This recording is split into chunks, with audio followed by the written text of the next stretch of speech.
ótima tarde para você. Está começando o Sala de Entrevistas desta tarde. E quem visita a gente hoje é o Dr. Vinícius Tomazoni, que é dermatologista. E a gente vai abordar sobre os cuidados essenciais com a pele. Um assunto de extrema importância para todos nós. Seja muito bem-vindo, Dr. Vinícius. Boa tarde, Bruna. Boa tarde, todo mundo da TV Farol. Obrigado pelo convite. Dr. Vinícius, então, quais são os principais cuidados que a gente deve ter com a pele? Então, assim, a primeira coisa que a gente tem que pensar é na nossa saúde no geral, né? Não apenas na pele. Eu gosto sempre de começar falando sobre isso, né? A gente tem que cuidar da alimentação, a gente tem que fazer exercício, comer bem, né?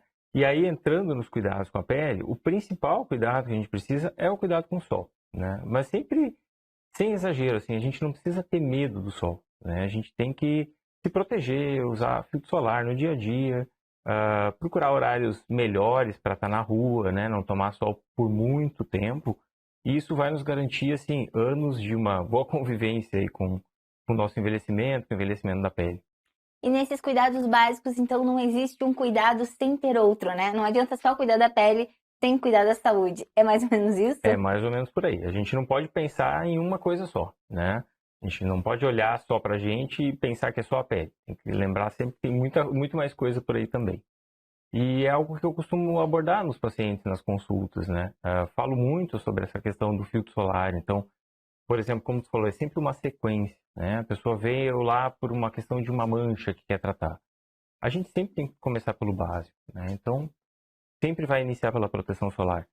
Tem uma proteção solar legal, aí sim a gente pode ter sucesso com os tratamentos que a gente vai fazer depois. Doutor, e quais são as principais dúvidas que normalmente os pacientes chegam com a primeira consulta no consultório? Uhum. Quando a gente fala assim de tratamentos de envelhecimento, principalmente, isso é o que é bastante procurado hoje na questão estética.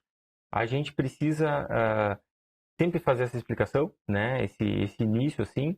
E as pessoas têm muitos mitos, assim, né? Acreditam em muitas coisas que viram, que leram. Hoje a internet tem uma quantidade enorme de informação. Isso é bom, né? Por um lado, porque o paciente chega sabendo alguma coisa, mas também vem muita coisa, muita confusão, né? Muita desinformação. Então é legal para a gente sempre tirar essas dúvidas numa consulta mesmo. Isso que é interessante. Doutor, e existem várias fases, né? Desde o adolescente, que sofre bastante normalmente com a pele, né? Depois aquela pele mais adulta, depois a pele mais idosa, né? Uhum. Então, a gente pode falar desde o início, quais são os cuidados principais para uma pele de adolescente? Uhum. Porque normalmente tem muita acne, né? Exatamente. E os cuidados, eles mudam, né? Porque a nossa pele, ela muda conforme a gente envelhece. Então, quando a gente nasce, ainda vamos um pouquinho antes da adolescência, né? Quando a gente nasce, a pele do bebê é uma pele sensível, uma pele que precisa de produtos mais para pele sensível, para pele seca. Aí a gente chega na adolescente, que é a fase das espinhas, a fase que a pele começa a ficar oleosa.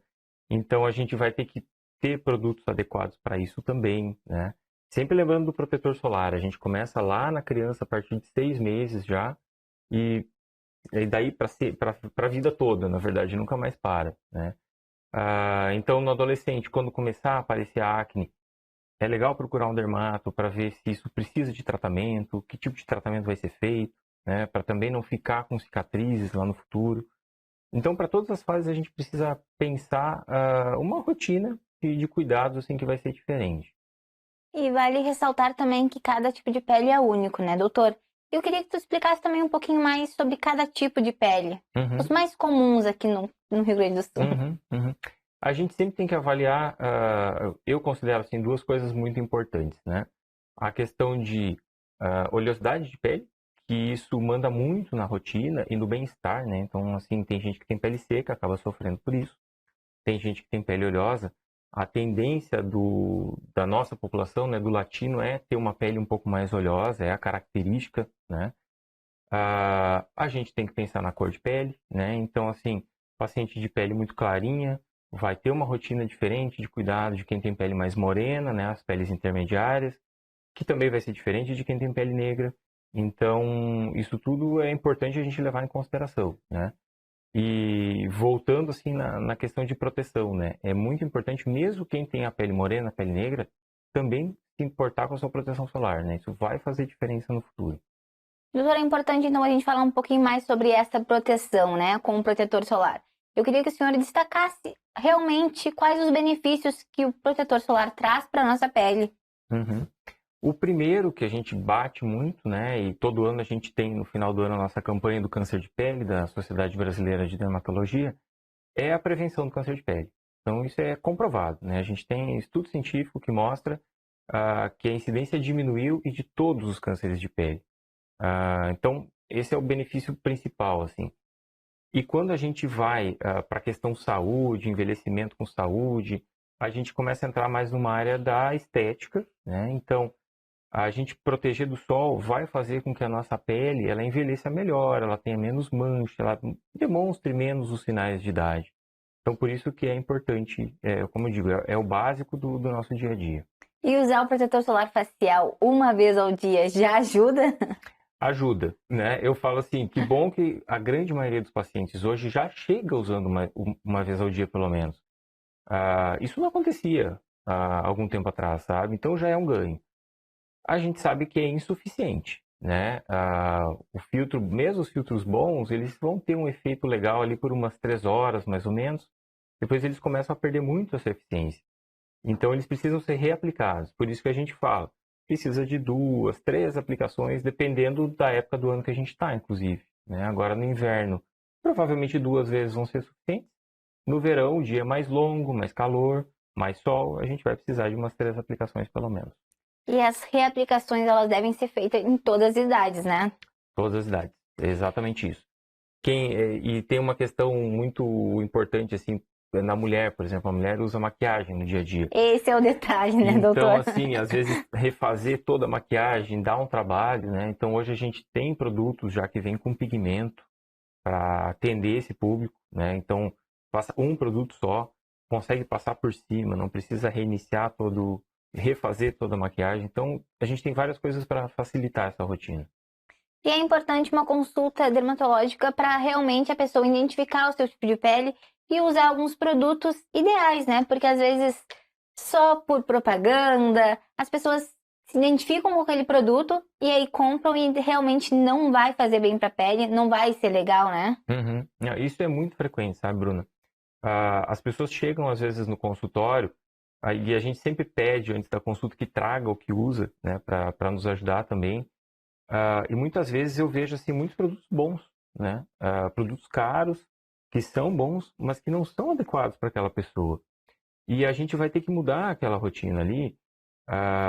Então essa é a recomendação mesmo, passar por um especialista que é a pessoa que vai te ajudar, né?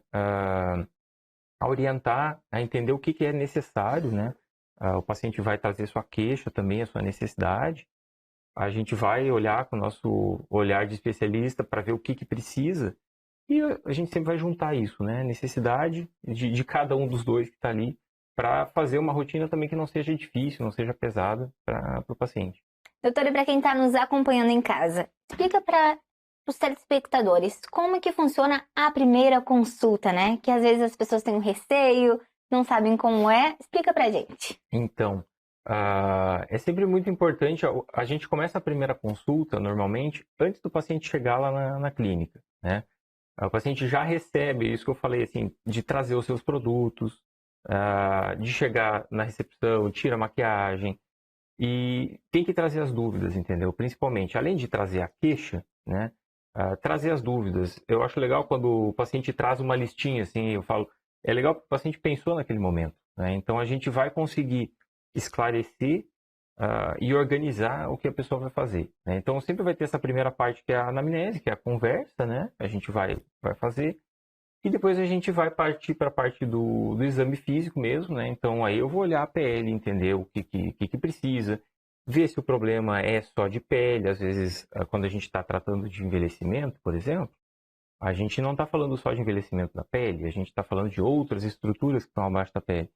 Então isso tem que ser cara a cara com o paciente, né? A gente passou por um período muito infeliz que foi a pandemia e é claro que a gente precisou fazer atendimentos online, mas hoje, por exemplo, eu não faço mais primeira consulta online, porque a gente não consegue ver bem o que a gente quer, né? Tem que estar ali de frente com o paciente. E aí, uma vez que a gente entendeu toda essa necessidade, geralmente vai se montar um plano de tratamento, né? Se é um problema de fácil resolução, o paciente provavelmente vai fazer o tratamento, vai ficar bem, a coisa está resolvida, né? Se a gente vai partir mais, isso mais na área de doença, né? Ou de cirurgia, fazer alguma remoção de algum sinal suspeito, ou mesmo lesão benigna, que é o que a gente mais remove no consultório hoje, né? Felizmente. Ou então se a gente vai partir para tratamentos estéticos, que normalmente vão ter um programa de tratamento. É isso que eu gosto de combinar com o paciente, né? A gente vai ter passos a seguir, né? Para a gente chegar depois, final de um tempo, depois de 3 meses, 6 meses, 1 ano, isso depende muito, e a gente chegar no resultado que a gente planejou. Doutor, e dentro desses produtos que existem algumas especialidades, né? Os cosméticos, os dermocosméticos. Poderia explicar um pouquinho sobre a diferença desses produtos? Uhum. A gente tem coisas que a gente considera como medicamentos mesmo, né? Que são de prescrição mais restrita, precisam da receita do médico. E na dermatologia, um pouco diferente de das outras especialidades da medicina, a gente tem um acesso mais fácil até aos medicamentos e aos dermocosméticos. A gente chega numa farmácia, a gente vai numa loja na internet e pode comprar várias coisas, né? E às vezes com ativos ali de tratamento mesmo, sabe? Então, isso até se perde um pouquinho na dermatologia, sabe? Porque a gente tem ativos muito tradicionais e a gente tem coisas mais modernas hoje, né? Que usam ativos tradicionais ou totalmente novos para a gente fazer os tratamentos. Doutora, a gente vai para um rápido intervalo, mas já estamos de volta.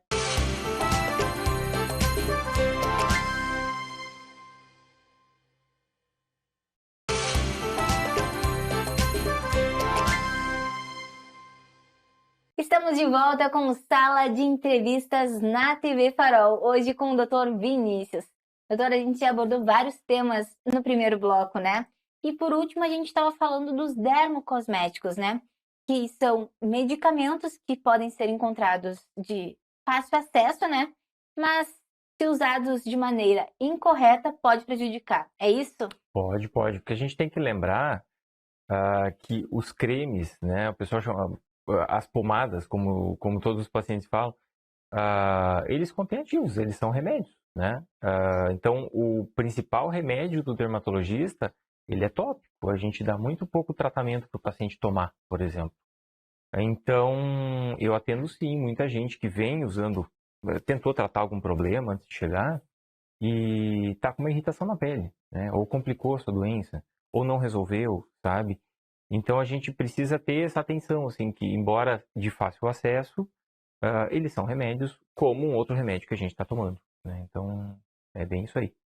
Doutor, e vamos falar um pouquinho agora sobre os procedimentos dermatológicos. Quais são os mais indicados para ajudar no processo de envelhecimento natural? Uhum. Hoje a gente tem falado muito, né, sobre a naturalidade dos procedimentos, porque tem se visto muito exagero por aí, né? Então, assim, muitos procedimentos mal executados, com resultados ruins, né? Que qualquer pessoa olha e vê que não está bem, né? Não precisa ser um especialista para ver que aquela pessoa não ficou legal com aquele procedimento. Então, a gente tem que ter muito cuidado nisso. A primeira coisa importante é a avaliação, né? Então, assim, o paciente precisa passar com o dermatologista e ver o que precisa, né? Qual é a sua necessidade. E a partir daí a gente ir para um plano de tratamento, né? A partir daí que a gente vai definir com que sequência a gente vai agir naquele paciente ali, sabe? Isso é que é importante. E quais são os procedimentos mais procurados no momento? No momento, assim, a gente tem o Botox continua sendo talvez o procedimento mais procurado por todo mundo, sabe? Hoje também as pessoas já chegam com uma ideia muito clara do que para que serve a toxina botulínica, né? Para que serve o Botox. Embora ainda haja alguma confusão, assim. Às vezes a pessoa acha que um tratamento é Botox. Eu vi tal pessoa, né? Ficou legal o Botox. E a gente, não, aquilo não é Botox. Aquilo foi um preenchimento. Foi um outro tratamento que foi feito. E o que o dermatologista tem falado muito, né? O que eu tenho tentado muito trazer para os meus pacientes, com essa questão de naturalidade, é a gente fazer tratamentos que não façam grandes modificações, principalmente quando a gente está falando de rosto, né? Que a gente possa primeiro restaurar. É isso que eu gosto de falar para o paciente. Assim. Primeiro a gente vai diminuir os sinais de envelhecimento, né? Vamos restaurar, sem exageros, né? E depois sim a gente parte para correções maiores. Então, o grande vilão do nosso envelhecimento é a flacidez, né? Ela começa a aparecer ali depois dos 30, 35, 40. Então, é tanto a flacidez de pele, né, quanto a flacidez dos tecidos mais profundos. É isso que a gente tem que lembrar. Então, não é só pele. É tudo que a gente tem abaixo. Né? A gente tem músculo, a gente tem vários ligamentos que dão sustentação para o rosto e mantém o formato. A gente tem vários coxins de gordura que definem também o formato do nosso rosto. No fundo de tudo isso, a gente tem osso, né? Então o osso também envelhece. Então, quando a gente aborda todas essas camadas, né, a gente consegue resultados mais legais e mais naturais. E o que traz principalmente essa naturalidade são os procedimentos que estimulam colágeno, né, que conseguem mexer com essa produção nova de colágeno e trazer esses resultados mais naturais. E para prevenir esses cuidados, quais são necessários? Aquilo que a gente falou lá no primeiro bloco, né? Cuidar da saúde no geral é sempre muito importante, da alimentação, com sol e tal. E a gente, quando começa a ver os primeiros sinais, mesmo que muito leves, estabelecer com o dermatologista uma rotina de pequenos procedimentos. Né? A gente começar com coisas pequenas. E aí volto de novo na história da flacidez. Eu gosto muito dos bioestimuladores injetáveis. Hoje eu uso ultrassom microfocado também. São procedimentos que são de intervenção mínima, né? E a gente consegue prolongar muito, assim, manter bem o paciente, né? De forma natural, sem precisar de grandes intervenções, sabe? Isso é que é legal. Ter uma rotina que pode ser uma rotina simples em casa também vai ajudar sempre. Então, um filtro solar durante o dia, um sabonete adequado, um produto legal para a noite, eu considero que isso já é um grande feito. E o Botox, ele tem uma manutenção? Como é que funciona? Uhum. A maioria dos procedimentos, eles vão exigir uma manutenção porque o tempo está passando, né? Porque a gente está envelhecendo. E ao mesmo tempo, pensando nisso, não é legal que os tratamentos sejam definitivos. Porque o que é bom hoje no paciente de 30, talvez quando ele chegar a 50, vai estar aparecendo, não vai estar legal. Então, por exemplo, o Botox, ele tem um tempo de duração de 6 meses, né?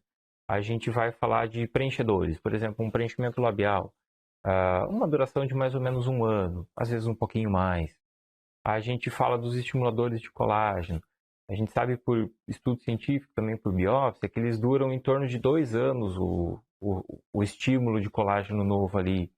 Então, a maioria dos procedimentos tem um fim, né? E por isso que é legal um programa. A gente poder entender isso, né? O paciente entender quando é que ele voltaria para a gente refazer aquilo. Doutora, e normalmente e atualmente, né, são as mulheres, são os homens quem procura mais por esses procedimentos estéticos? Ainda são as mulheres, Bruna, sabe? As mulheres, elas estão muito na frente dos homens em todos os quesitos de saúde, na verdade, né? Se a gente pensar, a mulher sempre se cuidou muito mais que o homem. Mas isso vem mudando, sabe? É bem interessante. Nos últimos anos, os homens têm procurado. No início era legal porque eu atendia assim muito marido da minha paciente, sabe? E hoje eu já tenho uma procura bem grande e espontânea dos homens, né? Às vezes são casados, às vezes não são casados, mas o próprio homem já toma a iniciativa de procurar, né? De procurar mais cedo, pensando na prevenção, né? Essas intervenções menores. Então, isso realmente está tendo uma mudança de cultura nesse sentido. E os homens, quais são os procedimentos mais procurados por eles? Eu acho que ainda hoje o Botox também é o mais procurado, sabe? Porque ele é um procedimento muito tranquilo, né? Então, normalmente o homem já dá uma estudada como é que a coisa funciona antes para ver se vai sofrer na hora do procedimento. Então, ele já sabe que é um procedimento mais tranquilo. E os procedimentos para calvície, né? Então, tratamento de calvície, a gente faz algumas coisas também ainda antes de implante, né? Antes de chegar ao nível de precisar de um implante, a gente pode fazer muita coisa. Então, também tem uma procura muito grande por isso. Aproveitando então, falando sobre queda de cabelo, né? As mulheres sofrem bastante também, né? Dependendo da estação do ano. Fala um pouquinho mais pra gente sobre isso. Uhum. A mulher percebe muito mais, né? Existe uma diferença, assim, na consulta de queixa capilar entre o homem e a mulher, que é bem interessante. Como normalmente a mulher tem cabelo longo, ela percebe muito mais a queda, é muito mais fácil, muito mais visual, né? O homem normalmente de cabelo curto não vê o cabelo caindo. Ele se dá conta que ele está com pouco cabelo, mas aí às vezes já passaram anos, sabe? E existe uma certa sazonalidade, isso é bastante observado, me parece uma particularidade do latino também, assim, do Brasil, sabe? De pós-verão, né? Ao que a gente chama de eflúvio telógeno, né? Esse é o tipo de queda mais comum que aparece no consultório nessa época. E quais são os cuidados necessários para prevenir a queda de cabelo? Eu acho que, assim, primeiro a gente tem que olhar para nossa família, entendeu? A gente tem que olhar para os nossos pais, tanto família da mãe quanto do pai, porque é dali que vai vir a nossa genética capilar, é ali que a gente vai saber se vai começar a perder cabelo cedo ou tarde, saber até que comprimento nosso cabelo vai crescer. Então, isso é o principal para a gente correr na frente, né? Chegar antes da idade que eles começaram a perder cabelo. E ter sempre um bom cuidado, né? Usar bons produtos, ter um bom cabeleireiro é sempre muito bom, né? Fazer os tratamentos, principalmente mulher que tem cabelo longo, então precisa de uma manutenção maior, tá? Cuidar com medicamentos. Então, os eflúvios, eles são com muita frequência, eles são induzidos por estresses no organismo. Não estresses emocionais só, mas físicos também. Então, por exemplo, uma dieta muito radical, exercício físico muito intenso, o paciente perdeu muito peso, tá? Algumas doenças também podem causar, isso foi muito frequente com o Covid, né? Mas qualquer outra doença mais grave, uma cirurgia maior. Então, é legal, às vezes, por exemplo, o paciente vai fazer já sabe que vai fazer uma cirurgia, né? Vai ter uma intervenção maior. Conversar com o seu médico antes sobre isso, né? Tem formas da gente poder minimizar essa queda depois. Então, são alguns cuidados assim, que a gente poderia levar. Doutor, e quais são os mitos principais que chegam até o consultório em relação à perca de cabelo? A perda de cabelo? Tem muita coisa. E tem muita coisa engraçada, assim. Porque às vezes as pessoas fazem associações que não condizem com a realidade, né? Então, uma muito frequente, já que tu estás grávida, que é muito frequente, a mulher chega, geralmente 2, 3 meses após ter nascido o bebê, se queixando de queda de cabelo, e ela relaciona a amamentação. É muito frequente, é porque eu estou amamentando, então meu cabelo está caindo e tal. E a amamentação não é a principal causa pós-parto, mas sim é só o fato da mulher ter estado grávida. Essa é a causa, né? Então é uma mudança muito grande no organismo da mulher, que no dia do parto, esses hormônios que mudaram o organismo, eles vão se embora, né? Eles terminam, então é muito abrupto. Então isso é um estresse muito grande para o organismo, e 2, 3 meses depois vai vir uma queda de cabelo. Então eu sempre digo, não, segue amamentando, esse é o menor dos problemas, né? Isso é a coisa mais importante para a mamãe e para o bebê. E mitos que são frequentes, por exemplo, dormir de cabelo molhado, algo assim, existe? As pessoas questionam, sabe? Questionam bastante, assim, lavar o cabelo todo dia, ou ficar muitos dias sem lavar o cabelo. Geralmente, o que acontece? Tudo que a gente faz no cabelo, na parte externa, não vai influenciar a raiz do cabelo, né? Então, essa questão do cabelo molhado, por exemplo, não tem problema. Mas a estética do fio vai ficar ruim, né? Porque esse fio ele vai ficar quebradiço, ele vai ficar fraco, ele vai ficar sem cor, porque ele ficou molhado por muito tempo.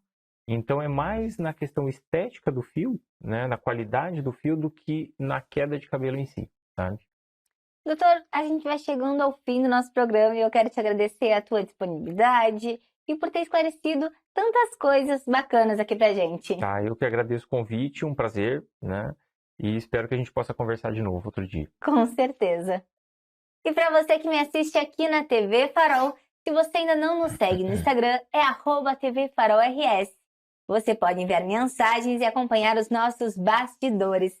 Se quiser me acompanhar também, é só seguir o Instagram @bruna.cantalupe. Importante lembrar sobre o nosso canal no YouTube. Você pode procurar por TV Farol RS. Se inscreva lá para acompanhar a nossa programação. Obrigada pela companhia, tchau e até o próximo Sala de Entrevistas.